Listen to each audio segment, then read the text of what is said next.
আবার চলে আসলাম একটা নতুন একটা ইনস্টলেশন দিয়ে। আর এই যে দেখতে পাচ্ছেন ইনডোরটা ঠিক এই বরাবর বসবে, একদম সুইচ বোর্ডের পাশে। আর এই যে দেখতে পাচ্ছেন ইনডোরটা আর কী কোম্পানি সেটাও দেখে নিন।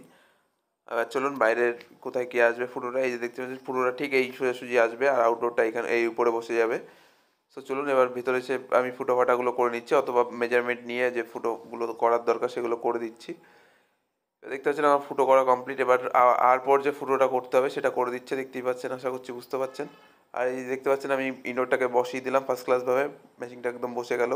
আমি টেনে টুনে দেখে নিলাম মেশিনে কোনো রকম কোনো প্রবলেম নেই, একদম ফার্স্ট ক্লাস বসে গেছে।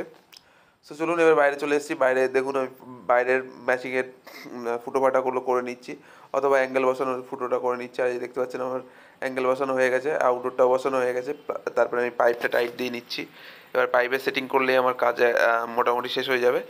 সো এই যে দেখতে পাচ্ছেন এই পাইপের লাইন ঠিক করে একেবারে গ্যাস ট্যাস ছেড়ে দিয়েছি। ছেড়ে দেওয়ার পরে ভেতরে চলে এসেছি। ভেতরে এসে মেশিনটাকে আমি অন করে দিয়েছি। অন করে মেশিন দেখছি একদম ফার্স্ট ক্লাস কুলিং করছে। আর এই দেখতে পাচ্ছেন বাইরে আউটডোরের পাইপিংটা কীরকম করেছি, আর যতটা পেরেছি সুন্দর করার চেষ্টা করেছি। আপনারা জানাবেন কীভাবে আরও সুন্দর করতে হবে কি না, অথবা আপনাদের আমার ইনস্টলেশন কেমন লাগছে। আর এই দেখতে পাচ্ছেন জলের পাইপটা কোনো দিয়ে বেরিয়ে গেছে। আর এই দেখতে পাচ্ছেন মেশিন একদম ফার্স্ট ক্লাস চলছে, মেশিনে কোনো রকম কোনো প্রবলেম নেই। Thank you for watching.